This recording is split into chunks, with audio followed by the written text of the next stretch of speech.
Alpine club is a federation और दुनिया में, पूरी दुनिया में तरीक़ाकार एक है कि इंटरनेशनल फेडरेशंस जो है उस गेम के रूल्स रेगुलेशंस बनाती है और फिर उसकी जो सब ऑर्गेनाइजेशंस होती हैं, एसोसिएशंस होती हैं, क्लब्स होते हैं, वो उसको एग्जीक्यूट करते हैं ऑन ग्राउंड। मैं आपको मिसाल एक आईसीसी की देता हूँ, इंटरनेशनल क्रिकेट काउंसिल। क्रिकेट के तमाम रूल्स जो है आईसीसी बनाती है और फिर तमाम जो मुल्कों की एसोसिएशंस होती हैं वो उनको इम्प्लीमेंट करती हैं, जिस तरह से पीसीबी पाकिस्तान में है। तो अल्पाइन क्लब का जो है माउंटेनियरिंग की रेगुलेटरी बॉडी है इंटरनेशनल लेवल के ऊपर। एग्जिस्टिंग यहाँ पे कोई रूल्स ऐसे मौजूद नहीं हैं। हम जहाँ पे आइडेंटिफाई करते हैं कि किसी ने कुछ गलती की है, उसका अजाला करने की कोशिश करते हैं, लेकिन पास्ट में बहुत सारी रिपोर्टेड केसेस नहीं हैं। हमें एक केस रिपोर्ट हुआ, उसके ऊपर प्रॉपर इंक्वायरी हुई और इंक्वायरी के तौर पे जो है इंक्वायरी टीम ने डिसाइड किया कि ये कुछ गलत हुआ है और उसके लिए जो है further rules and regulation government भी बना रही है और अल्पाइन क्लब भी उसके ऊपर काम कर रहा है। हम नहीं चाहते कि पहाड़ के ऊपर जाके कोई बंदा झूठ बोले या झूठा क्लेम करे। कोई वाक़यात हो सकते हैं इक्का दुक्का, लेकिन शायद इस वजह से हुए होंगे वो भी कि किसी ने आज तक कोई एक्शन नहीं लिया। कुछ भी मैं नहीं समझता कि माउंटेनियर कोई भी ऐसा बुरा काम कर सकता है और ना ही हमारे माउंटेनियर ऐसे हैं। उसके ऊपर प्रॉपर इंक्वायरी करेंगे और इंक्वायरी के मुताबिक जो भी डिसीजन होगा उसके मुताबिक जो है कानूनी कार्रवाई की जाएगी। उनको बैन भी हो सकता है और लाइफ टाइम बैन हो सकता है, उनको फ़ाइन हो सकता है और भी कुछ हो सकता है। पहली बात तो मैं आपको ये बताऊं कि पाकिस्तान का जितना पोटेंशियल है क्लाइंबिंग के लिए, आज तक हमने उसको रियलाइज़ नहीं किया।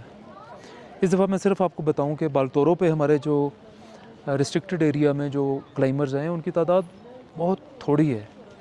उसके मुकाबले में सिर्फ अगस्त के महीने में, ये पूरे सीज़न की मैं बात कर रहा हूँ, वो 290-300 के करीब है जो इंटरनेशनल क्लाइंबर आए और सिर्फ जो नेपाल में एक महीने में आए हैं वो 88,000 है और पूरे सीज़न में जो है उनके टोटल 1 मिलियन के अराउंड हैं जो क्लाइंबर्स और ट्रैकर्स आते हैं।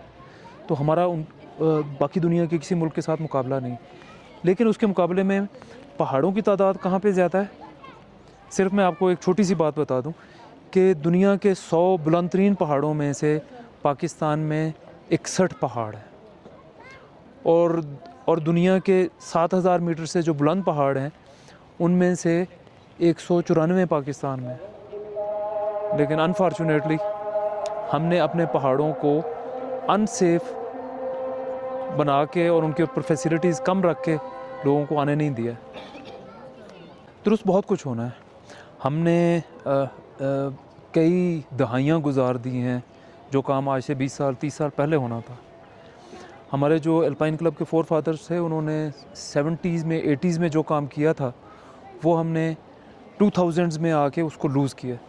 सबसे पहले तो हमने अपने लोगों को ट्रेनिंग करवानी है। हमारे पास IFMGA क्वालिफाइड एक भी गाइड नहीं है पूरे पाकिस्तान में, जबकि नेपाल में 100 से ज़्यादा है।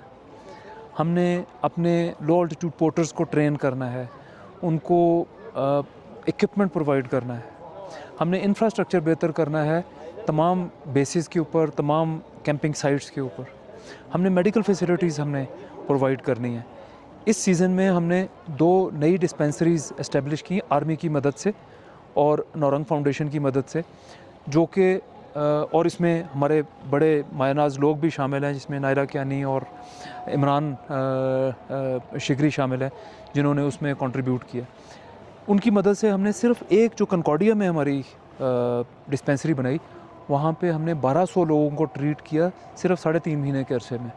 इसी तरह जो उर्दू कस्में बनाई, ये first time ever in the history glacier के ऊपर 2 डिस्पेंसरीज़ बनाई गई, जिसके ऊपर पूरी दुनिया से जो है हमारे पास एप्रिसिएशंस आई हैं। इसके अलावा हम अपने लोगों को ट्रेनिंग के लिए बाहर भेजेंगे, डोमेस्टिक तो करवाएंगे, बाहर भी भिजवाएंगे। रेस्क्यू सर्विसेज को हम इम्प्रूव कर रहे हैं।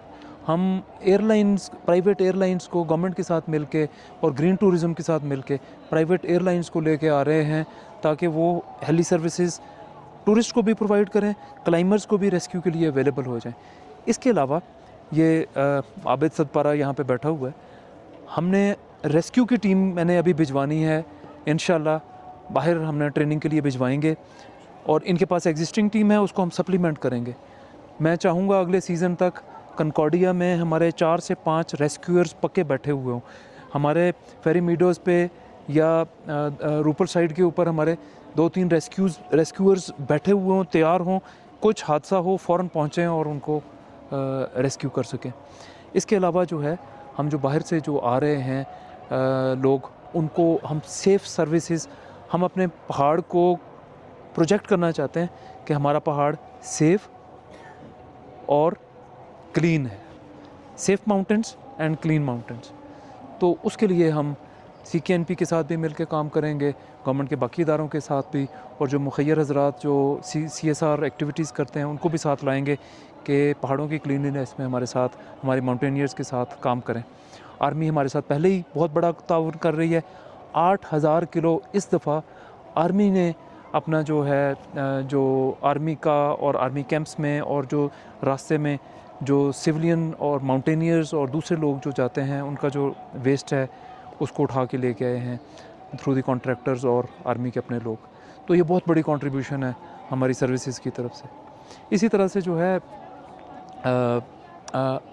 हम ये चाहेंगे कि गवर्नमेंट और आर्मी भी जो है अगले साल एक मेन इंटरनेशनल मिलिट्री एक्सपीडिशन करे। हमने रिक्वेस्ट की है आर्मी से, और गवर्नमेंट से भी हम रिक्वेस्ट कर रहे हैं कि इंटरनेशनल सिविलियन एक्सपीडिशन जो है, जॉइंट एक्सपीडिशन जिसमें इंटरनेशनल क्लाइंबर भी आएँ और हमारे लोकल क्लाइंबर भी हों, वो करें।